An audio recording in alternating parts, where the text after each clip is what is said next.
ప్రార్థన చేసి మొదలు పెడదాం.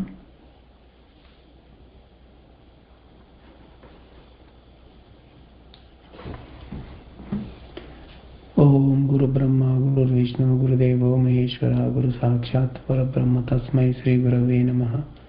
ఓం అన్నాదో శ్రీ జగన్నాథ మద్గురు శ్రీ జగద్గురు మమాత్మా సర్వభూతాత్మ తస్మై శ్రీ గురవే నమః.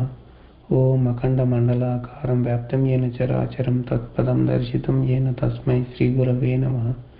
శ్రీమతి ఏకైక గురువు ఆధ్యాత్మిక సామ్రాజ్య చక్రవర్తి శతాధిక గ్రంథకర్త హిందూ జ్ఞానధర్మ ప్రదాత సంచలనాత్మక రచయిత త్రైత సిద్ధాంత ఆదికర్త శ్రీ శ్రీ శ్రీ ఆచార్య ప్రబోధానంద యోగీశ్వర్ల వారిచే రచించబడిన పరమ పవిత్ర పరిశుద్ధ ప్రథమ దైవ గ్రంథము త్రైత సిద్ధాంత భగవద్గీత. మనం సాంఖ్యయోగం అనే అధ్యాయం చెప్పుకుంటా ఉన్నాము. అందులో పోయిన వారము 59వ శ్లోకం వరకు చెప్పుకున్నాము. అయితే 59వ శ్లోకం చివరిలో స్వామివారు ఏమన్నారంటే, బ్రహ్మయోగం ఆచరించి ఏ యోగికైనా మనోచంచలము యోగ సమయంలో కలుగుట సహజమే.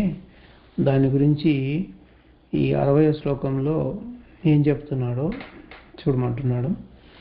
యతతో హ్యపి కౌంతేయ పురుషస్య విపచ్చితః ఇంద్రియాణి ప్రమాథీని హరంతి ప్రసభం మనః. బ్రహ్మయోగం గురించే ఈ శ్లోకం తెలియజేస్తూ ఉన్నాడు.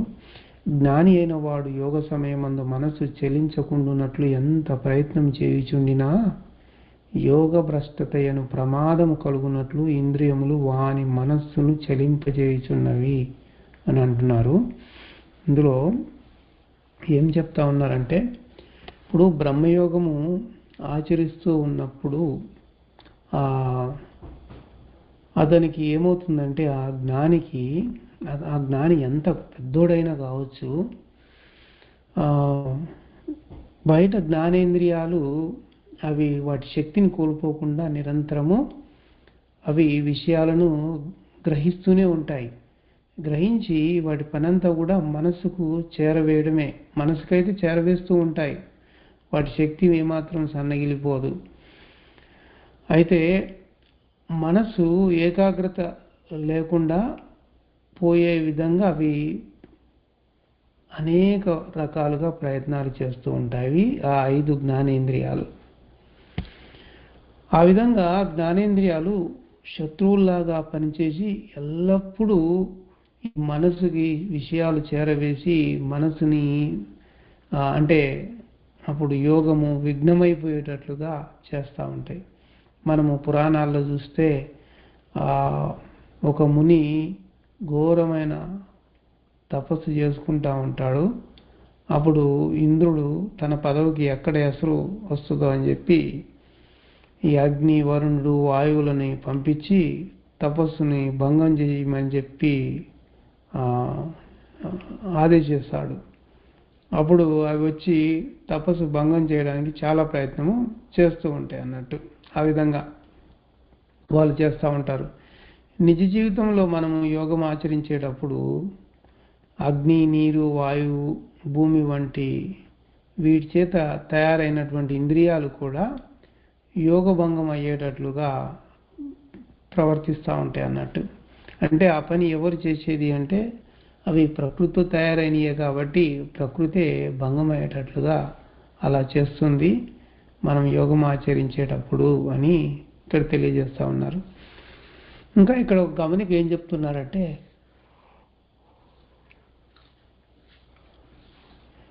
జ్ఞాన జిజ్ఞాసులైన పాఠకులకు తెలియజేయడం ఏమనగా,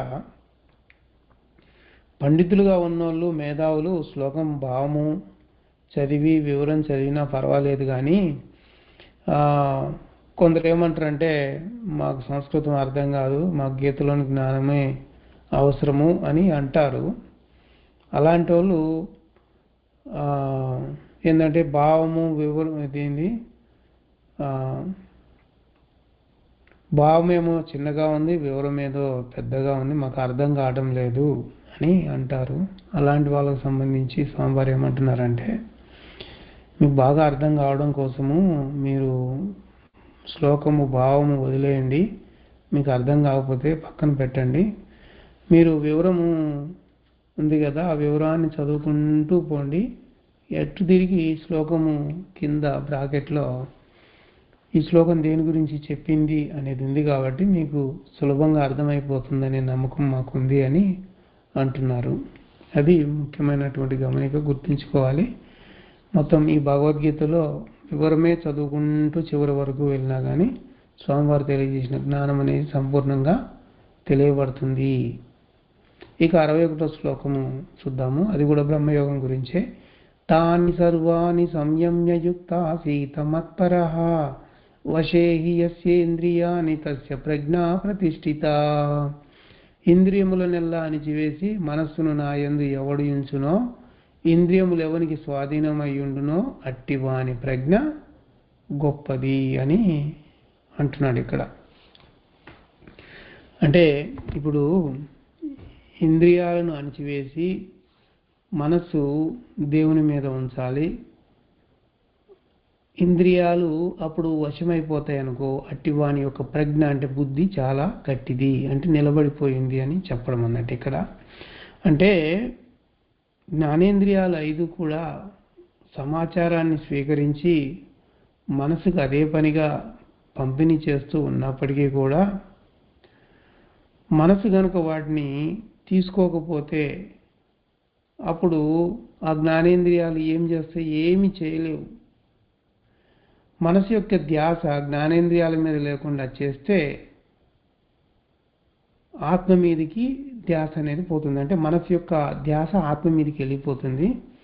జ్ఞానేంద్రియముల విషయ ధ్యాస మనసుకి లేకుండా పోయినప్పుడు కర్మేంద్రియాలకు ఎలాగూ మనస్సు ఆదేశాలు జారీ చేయదు, అవి కూడా పనిచేయవు. కాబట్టి దేహం నిలబడిపోతుంది. ఇది ఎలా ఉంటుందంటే ఒక వశీకరణ మంత్రం వేస్తే నిలబడిపోయినట్లు కర్మేంద్రియాలు కూడా కదలకుండా నిలబడిపోతాయి.